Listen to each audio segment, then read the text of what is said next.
It is almost Election Day. Denver voters can now return ballots in person.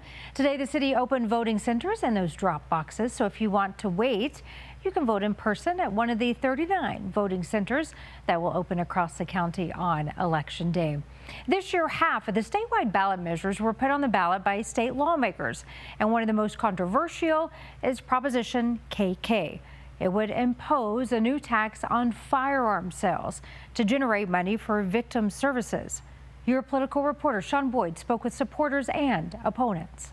Call it my journey to hell and back, actually. 20 years ago, Monica Duran was a young mother carrying a dark secret, a secret that finally became too much to bear. I'll never forget it. It was Valentine's Day. After years of emotional and physical abuse at the hands of her ex-husband, she reached a breaking point. Literally, one of us or both of us are going to die if I don't do something. It was raining really hard, and I don't know how I found this, but I found a number to a shelter. I would not be here today if it wasn't for a shelter. I was fortunate.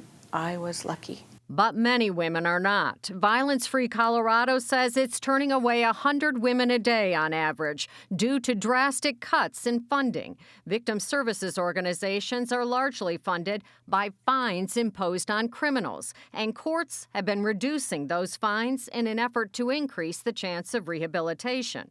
In Colorado, federal funding has dropped from $57 million in 2018 to $14 million, and it could see another 40 to 50% cut next year.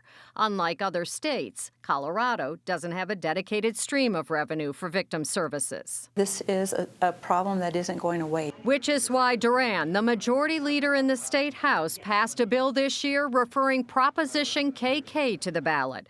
It would increase the tax on gun sales by 6.5%, generating $39 million for victim services, mental health care for veterans and kids, and school security. When you look at crime victims, domestic violence, sexual assault, at-risk youth suicide, the common denominator there is gun violence. 44 Winchester Center fire. But Chris Jandro, owner of Hammer Down Firearms in Wheat Ridge, says law-abiding gun owners shouldn't have to pay more because criminals are paying less. So it's our fault.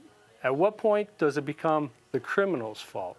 If the ballot measure passes, he says gun buyers, including crime victims, will pay a combined 24% tax in Wheat Ridge. What's enough? People are already struggling. And when you have people trying to sell us guns because they can't make bills, and then you want to add more tax to it? If victim services funding is a priority for the state, Jandro says the state should fund it. Duran has secured one-time funding, but says it's not enough. We are at risk of losing a lot of those providers, doors closing. Sean Boyd, covering Colorado First.